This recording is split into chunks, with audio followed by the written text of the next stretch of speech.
আজকের এই বিশেষ বিশ্লেষণে সবাইকে স্বাগত। ইউরোপের অ্যান্টি মানি লন্ডারিং বা আর্থিক নিরাপত্তা ব্যবস্থায় এতদিন ধরে যে একটা ছন্নছাড়া বলা যায় ওয়াইল্ড ওয়েস্টের মতো অবস্থা ছিল, তার কিন্তু এবার চিরতরে অবসান ঘটতে যাচ্ছে। ইউরোপীয় ইউনিয়ন এক ঐতিহাসিক সংস্কারের মাধ্যমে তাদের পুরো সিস্টেমকে একেবারে খোলনলচে বদলে ফেলছে।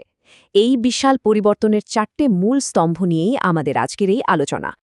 ঠিক আছে, চলুন একেবারে মূল বিষয় ঝুঁকে পড়া যাক।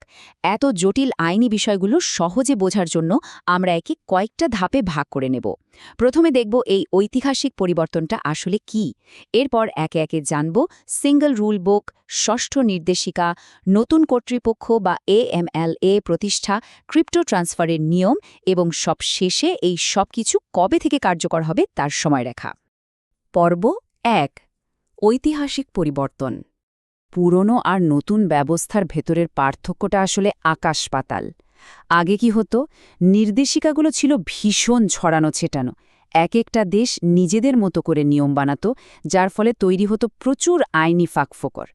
কিন্তু নতুন এই ব্যবস্থায় আনা হয়েছে একটি একীভূত প্যাকেজ, যাকে বলা হচ্ছে সিঙ্গল রুল বুক। মানে এখন থেকে পুরো ইউরোপ জুড়ে একেবারে একই নিয়ম সমানভাবে খাটবে।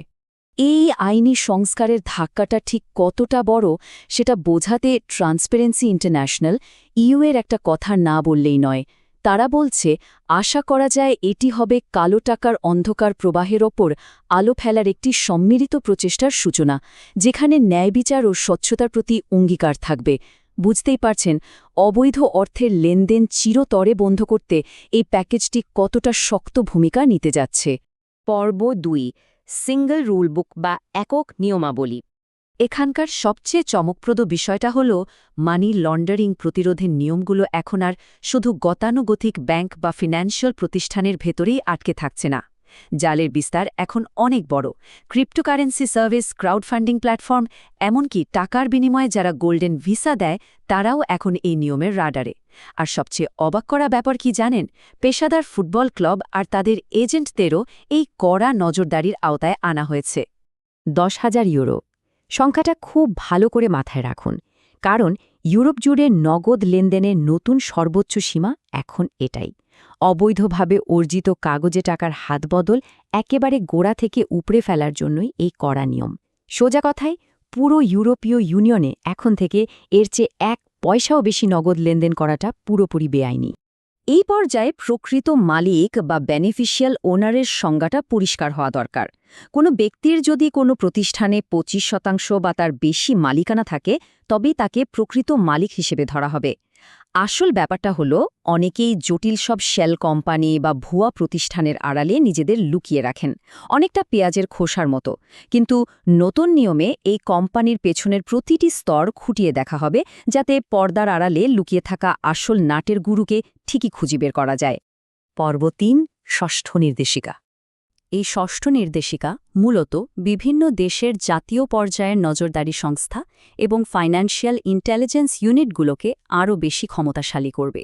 শুধু তাই নয়, এর মাধ্যমে বিভিন্ন দেশের রিয়েল এস্টেট বা সম্পদের তথ্যের ভাণ্ডারে একে অপরের প্রবেশাধিকার আরও সহজ হবে।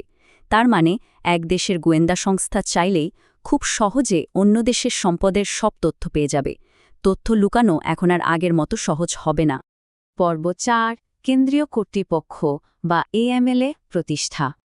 ইউরোপের অ্যান্টি মানি লন্ডারিং ব্যবস্থায় যুক্ত হচ্ছে নতুন এক শক্তিশালী নাম, আমলা বা AMLA। জার্মানির ফ্র্যাঙ্কফার্টে সদর দপ্তর নিয়ে 2025 সালের গ্রীষ্মকাল থেকেই এরা পুরোদমে কাজ শুরু করবে। এর আগে ইউরোপিয়ান ব্যাংকিং অথরিটি যে দায়িত্বগুলো সামলাত, তার বড় একটা অংশ এখন আমলার কাঁধে চলে আসবে। এটি হতে যাচ্ছে পুরো ইউরোপের গোয়েন্দা তথ্যের একেবারে মূল কেন্দ্রবিন্দু। এখানে এই 40 সংখ্যাটার কিন্তু দারুণ একটা তাৎপর্য আছে।